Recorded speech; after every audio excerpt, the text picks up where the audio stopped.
इसमें आप कह रहे हैं ये बड़ी इंपॉर्टेंट न्यूज़ है कि 20% के करीब रिडक्शन हो सकती है टैरिफ्स में अगले 6 माह में, अगर ये सक्सेसफुली हम इम्प्लीमेंट कर लें। बहुत अच्छी खबर होगी अगर इंशाल्लाह हम इसको कामयाबी से कर लें।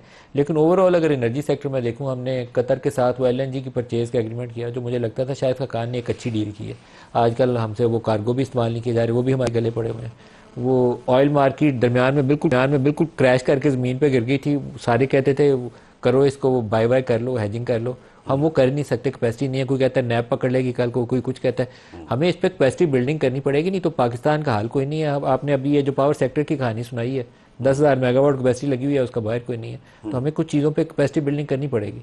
देखिए, उस वक्त जब ये निगोशिएट हुए थे कॉन्ट्रैक्ट आरएलएनजी के, तो उस वक्त वो बिल्कुल मेरे ख्याल में ठीक हुए थे।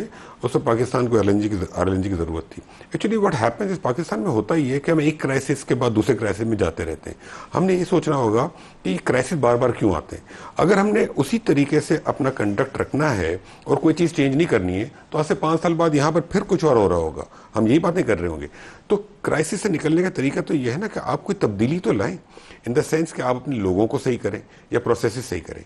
वही लोग आज से 10 साल पहले भी नेपरा में, मिनिस्ट्री में लोग बैठे जो फैसले कर रहे थे, आज भी फिर बैठे हैं, आज से 10 साल बाद भी होंगे। तो क्या जो लोग फैसले कर रहे हैं, जो हमने बिठाए हुए हैं लोग अक्रॉस द इंस्टीट्यूशन, चाहे नेपरा हो और कोई इंस्टीट्यूशन हो, क्या वो सही हैं?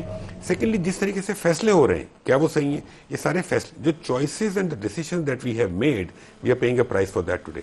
जस्ट टू आंसर जो आप कह रहे हैं एलएनजी की बात, पाकिस्तान में विंटर में लोड शेडिंग होती है, गैस नहीं है मुल्क में, गैस के बायर्स हैं, इंडस्ट्री गैस मांगती है, इंडस्ट्री आरएलएनजी के रेट पे गैस लेने को तैयार है, हम उसे गैस दे नहीं सकते और उससे हम कहते हैं कि हमारे पास आरएलएनजी, हम अपने लोकल गैस को इस्तेमाल नहीं कर रहे हैं। It's an operations management planning flaw. स्वीज हमने अपने हाथ में रखी है, हाईली इनएफिशिएंट है। क्यों हमने रखा हुआ है, क्यों हमने अनबंडल नहीं किया? सर्कुलर डेट कितना हो गया पेट्रोलियम सेक्टर का? आज होगा तकरीबन 3,000 अरब प्रिंसिपल, माशाल्लाह, including gas, oil and gas. वो बढ़ना शुरू कम हो गया बिकॉज हमने लास्ट ईयर जो प्राइसेस बढ़ाई थी उसके बाद बढ़ना फिर कम तो मोहम्मद अली साहब अब छाए हुए हैं। 2,500 अरब आपने बिजली का रखा हुआ है, 3,000 अरब आपने पेट्रोलियम का रखा हुआ है, तो फिर तो ये 5,500 अरब हो गए। मैं तो नया हूँ अभी।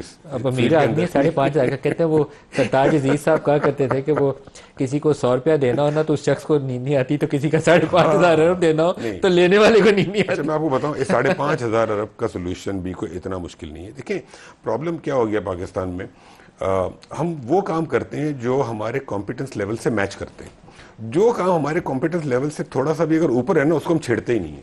इन चीज़ों को हम हाथ ही नहीं लगा रहे। हमें सर्कुलर डेट का मैटर उठाना चाहिए और इसके लिए कोई लॉन्ग टर्म इंस्ट्रूमेंट इशू करके इस मसले को भी निपटाना चाहिए, जो कि वी कैन डू। आप ये बताइए कि कोई लोगों के लिए जाते जाते आखिरी मिनट है, कोई खुशखबरी देंगे कि हमारी इन कोशिशों से उनकी ज़िंदगी में आसानी आएगी? अगले हमारी इन कोशिशों से उनकी जिंदगी में आसानी आएगी इंशाल्लाह। मैं बताऊं, task force, ministry, everyone, government, cabinet, everyone is working very hard. Power जो है इस वक्त is at the top of the agenda. People want कि पावर का रेट नीचे आए। प्राइम मिनिस्टर जिस तरीके से मीटिंग्स कर रहे हैं, जिसे कैबिनेट देख रही है, हमारी मिनिस्ट्री काम कर रही है, टास्क फोर्स कर रही है, I think across the board एक एफर्ट हो रही है। तो मेरे ख्याल में पूरे मुल्क में जो बाकी भी हमारे बिजनेसमैन वगैरह सब मिलकर अगर हम करेंगे काम, तो वी विल इंशाल्लाह bring power rate down in the country very soon. ये जो दो तो आपके बेंचमार्क्स करीब में, एक तो टर्मिनेशन ऑफ 5 IPPs और एक 17 के साथ आपने टेक एंड पे पे जाना है, तो मैं इसके ऊपर तो आपसे फॉलो अप करूंगा, आपसे आपकी अपनी टाइमलाइन के ऊपर आपसे सवाल करूंगा चंद दिन के बाद कि आपने क्या क्या चीज़ें हासिल की। बिल्कुल।